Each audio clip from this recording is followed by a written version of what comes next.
Thank you for joining us today on EarthFile. Welcome to the program. I'm Ayola Kasim. The 26th session of the Conference of the Parties to the United Nations Framework Convention on Climate Change, otherwise known as COP26, originally due to be held in Glasgow, Scotland in November 2020, was delayed by a year because of COVID-19 restrictions on public gatherings. COP26 is due to take place this November. The United Nations says 2021 is a make-or-break year in the fight against climate change. Many people agree, and the reason is simple.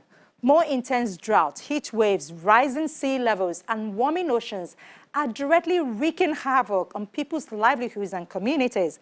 As climate change worsens, dangerous weather events are becoming more frequent or severe. So what should we expect in Glasgow this November? Our focus today on EarthFile, but we start with the state of things at the moment. Just stay with us. Young people living in the Central African Republic, Chad, Nigeria, Guinea, Guinea-Bissau are the most at risk of the impacts of climate change, threatening their health, education and protection, and exposing them to deadly diseases that, according to a UNICEF report, launched on Friday, the 20th of August. The climate crisis is a child rights crisis. Introducing the Children's Climate Risk Index is the first comprehensive analysis of climate risk from a child's perspective. It ranks countries based on children's exposure to climate and environmental shocks, such as cyclones and heat waves, as well as their vulnerability to those shocks based on their access to essential services. Launched in collaboration with Fridays for Future, the third anniversary of the youth-led global climate strike movement, the report finds approximately 1 billion children, nearly half of the world's 2.2 billion children, live in one of the 33 countries classified as extremely high risk. These children face a deadly combination of exposure to multiple climate and environmental shocks with a high vulnerability due to inadequate essential services such as water and sanitation, health and education. The findings reflect the number of children impacted today, figures likely to get worse as the impact of climate change accelerates. The subject of climate change is very personal to me. In fact, it's more than a subject. I live climate change. I come from an agriculture-based society. Due to the unpredictability and uncertainty of these weather patterns, we are struggling to decide which crops to grow. Some have even resolved to planting small grain crops. However, if the weather continues like this, it could lead to a serious food crisis in my community. A rise of 1.5 degrees Celsius is generally seen as the most that humanity could cope with without suffering widespread economic and social upheaval. But the 1.6 degrees Celsius warming already recorded has been enough to unleash disastrous weather. This year, heat waves killed hundreds in the Pacific Northwest and smashed records around the world. Wildfires fueled by heat and drought are sweeping away entire towns in the United States West, releasing record carbon dioxide emissions from Siberian forests and driving Greeks to flee their homes by ferry. Further warming could mean that in some places, people could die just from going outside. The United Nations panel on climate change told the world on Monday, the 9th of August, that global warming is dangerously close to being out of control and that humans are to blame. But even to slow climate change, the report says the world is running out of time. If emissions are slashed in the next decade, average temperatures could still be up 1.5 degrees Celsius by 2040 and possibly 1.6 degrees Celsius by 2060 before stabilizing. This report will serve as a timely new evidence base for negotiators at the COP26 negotiations starting in less than 3 months. It will be a valuable toolbox for negotiators as they consider the level of ambition at COP26 and together with the rest of the sixth assessment report as they prepare for the global stocktake. This report Climate Change 2021, the physical science basis expands our knowledge of attribution of climate change, including the human contribution to extreme weather events. And it provides us with an improved understanding of climate change, including warming, past, present, and future. First, it tells us that it is indisputable that human activities are causing climate change and making extreme weather events more frequent and severe. Second, it shows that climate change is affecting every region on our planet. And lastly, it explains that strong, rapid, sustained reductions in carbon dioxide and other greenhouse gas emissions would be required to limit global warming. The United Nations COP26 climate conference in Glasgow, Scotland, will try to wring much more ambitious climate action out of the nations of the world and the money to go with it. Wealthy nations pledged $100 billion a year by 2020 to help poorer nations, according to an expert report prepared at the request of the United Nations Secretary General. The $100 billion target is not being met. The latest available data for 2018 is $79 billion, even though climate finance is on an upward trajectory. At COP26, we must send a clear signal to get decarbonisation moving faster, keeping that 1.5 degrees within reach. And that's why, as COP26 presidency, we're really focused on driving action now to end coal power, to accelerate the rollout of electric vehicles, to tackle deforestation, and to reduce methane emissions, which is one of the most potent greenhouse gases. Analysts say the G7 summit made good progress towards this goal. All members are fully committed to net zero by 2050, with science-based targets in place for 2030. However, we are still a way off where we need to be. 70% of global GDP is now covered by net zero targets, but the remaining 30% are not committed. Other thing that really disturbs me about that report, the IPCC report, is that it leans more towards carbon dioxide or greenhouse gas removal from the atmosphere, rather than stopping the emission of these gases in the first place. So removal only means keep on polluting, but then develop some technologies to take the carbon out of the atmosphere. And we do know that those technologies are not going to addressing the symptoms and not the root cause of the problem. There's no certainty that they would really provide foolproof solutions.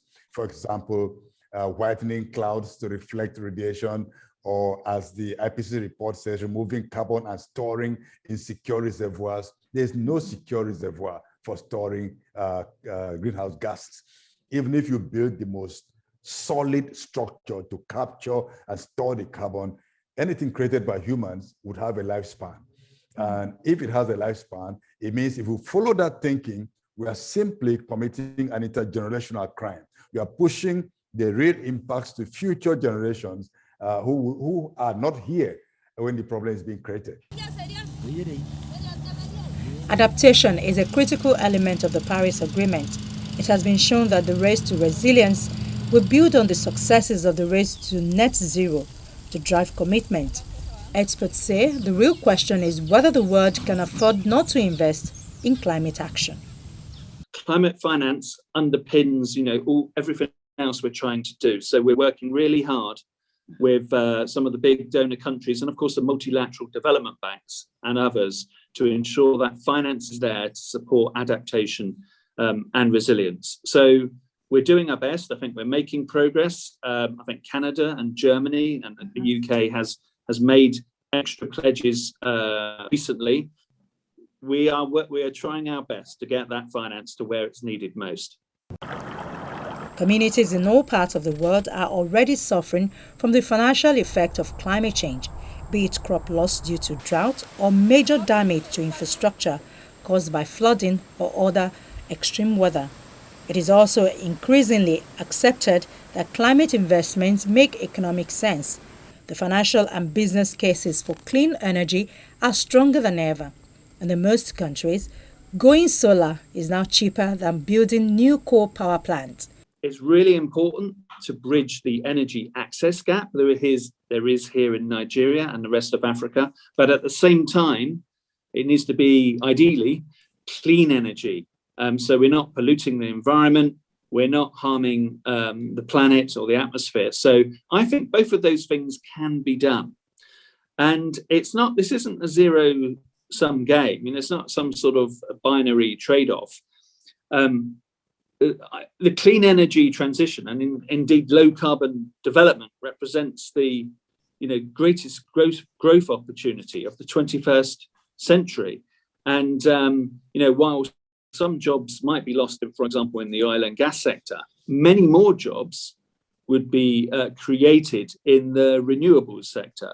Let's go for it. Let's do as much as we can. But I think we're going to come back round to that climate finance point, aren't we? Again, yes. There is a cost. There is a cost to transitioning, and I'm confident that this will be addressed at COP26. And I hope we get, as I said at the beginning of the show, we get that finance to the people and the countries that most need it, so that transition can be accelerated.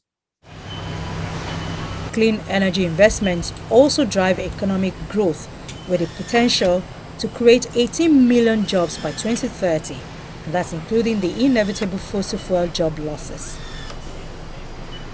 COP26 will be successful. Quite frankly, there's no choice. It must be successful. I mean, the science is unequivocal, and we've just talked about the IPCC report. I mean, you raise a critical point. All of these issues have been discussed quite intensively over the last 12 months in particular.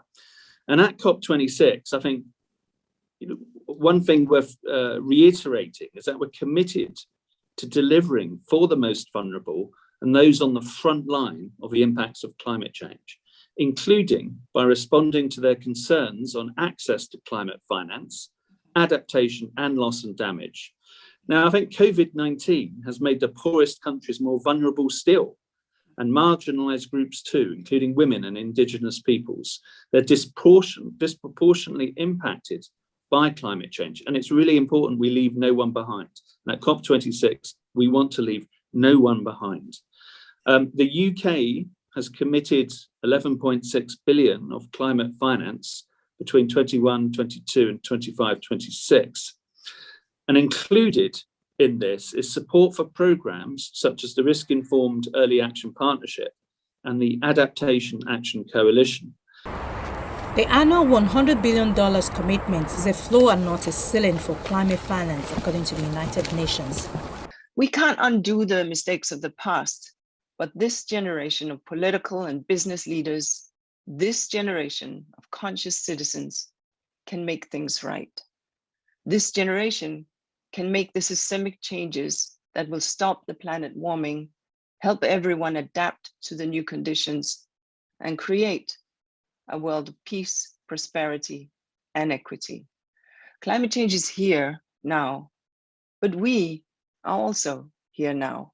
And if we don't act, who will?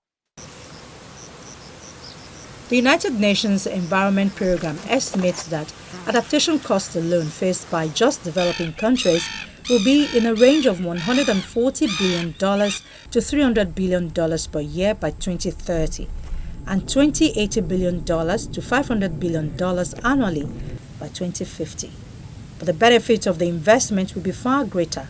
Shifting to a green economy could yield a direct economic gain of $26 trillion through 2030, compared with business as usual. The United Kingdom will host the 26th United Nations Climate Change Conference of the Parties at the Scottish Events Campus in Glasgow from the 31st of October to the 12th of November 2021. The climate talks will bring together heads of state, climate experts and campaigners to agree coordinated action to tackle climate change. At COP26 presidency, the UK says it is committed to working with all countries and joining forces with civil society, companies and people on the front line of climate change to inspire action ahead of COP26. But activists still see roadblocks. would just be another space for conversations between policymakers and negotiators. The Paris Agreement cannot deliver on the climate action that we need. The entire package will not deliver. Number one, because it's not addressing emissions at source. It's depending on voluntary action by nations, so that nations who don't have emissions, who have not created the problem, are the ones who are more ambitious. So even if those nations who did not create the problem, who don't pump greenhouse gas to the atmosphere, if they cut emissions they didn't create and cut more, it will make a dent on the problem if the big polluters keep on polluting. And then we hear a lot about net zero. Everybody's going to say we're going to achieve net zero economic growth or emission reduction. That means the plan is to keep on polluting and then take out some actions somewhere, like carbon capture and storage, some kind of geoengineering actions, or buy up trees in Gabon or in Nigeria and say this is capturing the carbon that we're polluting. So net zero is big fiction. It doesn't mean zero emissions, and it's not going to solve the problem. It's just a way of making people feel good about the environmental crimes they are committing.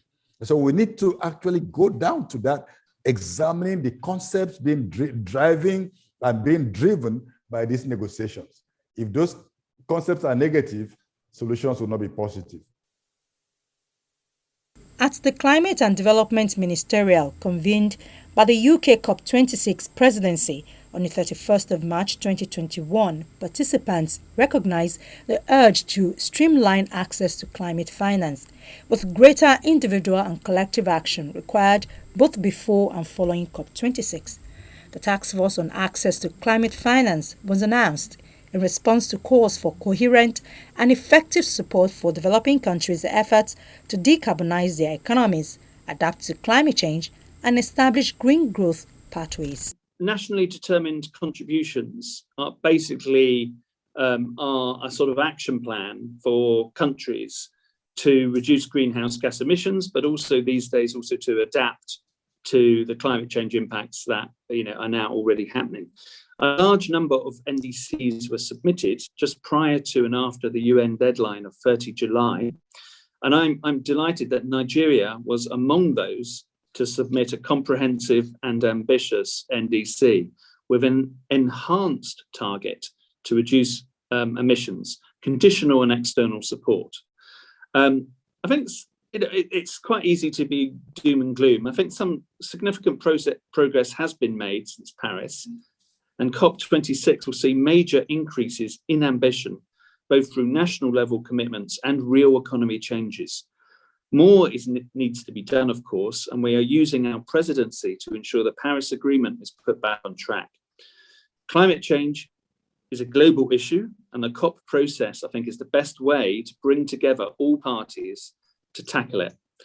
Under the leadership of the UK, the G7 nations now have 2030 emissions reduction targets aligned with net zero by 2050. And around 70% of the world economy is also now covered by net zero targets, which is up from less than 30% from when the UK took on the COP26 presidency about a year ago. At the G7 Leaders Summit in Cornwall, UK Prime Minister Boris Johnson launched the Blue Planet Fund. This £500 million fund aims to support developing countries to protect the marine environment and reduce poverty, and seeks outcomes in biodiversity, climate change, marine pollution, and sustainable seafood. Specifically, the fund aims to improve marine biodiversity and support livelihoods by protecting and enhancing marine ecosystems, improve resilience, adaptation to and mitigation of climate change, reduce marine pollution through action on land-based and sea-based sources, and ensure that seafood is produced and distributed in ways which support healthy ecosystems. Global Plastic Action Partnership is one of the current programs which is being supported by the UK through the Blue Planet Fund. Nigeria is a beneficiary. So we are putting in some funding. We're putting in some £2.5 million this financial year. That's for 4, possibly a 5th country. But I hope Nigeria takes this opportunity, uses this funding to good effect here. I'm delighted that the Ministry of Environment has just recently set up a sort of circular economy group. And it's not just public officials, but that will include the private sector and also CSOs. So it really is an inclusive approach to tackling the scourge, the scourge of plastic waste. And I'm pretty certain it's going to be successful. At the heart of COP26 will be negotiations involving the 197 parties to the UN Convention on Climate Change. The UK aims to bring countries together to agree a comprehensive, ambitious and balanced outcome that takes forward coordinated climate action and resolves key issues related to the UNFCCC, the Kyoto Protocol and the Paris Agreement. We must treat climate change as an immediate threat, just as we must treat the connected crisis of nature and biodiversity loss and pollution and waste as immediate threats. As recently noted in the IPCC and the Intergovernmental Science Policy Platform on Biodiversity and Ecosystem Services, IPBES, the twin to IPCC, if you like, under the CBD Convention, we understand that climate change exacerbates already grave risks to biodiversity and natural managed habitats. Ecosystem degradation damages nature's ability to reduce the force of climate change. And as the IPCC Working Group 1 report reminds us, reducing greenhouse gases will not only slow climate change, but will improve air quality. It's all connected. It's time to get serious because every ton of CO2 emission adds to global warming. Governments need to make their net zero plan an integral part of their Paris commitments. They must finance and support developing countries to adapt to climate change, as promised under the Paris Agreement. They must decarbonize faster. They must restore natural systems that draw down carbon, cut out methane and other greenhouse gases faster. Get behind the Kigali Amendment to the Montreal Protocol to cut the climate impact of the cooling industry. And every business, every investor, and every citizen needs to play their part. Paris set the destination, limiting warming well below 2 degrees, aiming for 1.5 degrees. The negotiation issues include finalizing the Paris Rulebook, the rules needed to implement the 2015 Paris Agreement, and conclude outstanding issues from COP25 in Madrid. They will also seek to deliver on all essential negotiating items for 2020 and 2021. The direction of travel is known. You have to reduce the greenhouse gas emissions that come from energy primarily, but also from land use and forestry and from industrial activities. That's pretty clear. We know what we have to do. But we're increasingly also able to point to ways you can deliver those outcomes at relatively marginal costs. And certainly if you look at the damages from climate and weigh those against the costs of action, the costs of actions are quite modest. The damages are very, very large. So in net, in balance, the world is much, much better served by taking these actions. As the world looks forward to COP26, one thing is clear. Its success hinges on the wealthy world's ability to foster solidarity, fairness and prosperity with poor countries which have been battered by the climate crisis, COVID-19 and mounting debt. The COP26 summit in Glasgow comes at a time of maximum need, as well as maximum opportunity to deliver on the Paris Agreement's promise of a fair, equitable and robust response to climate change.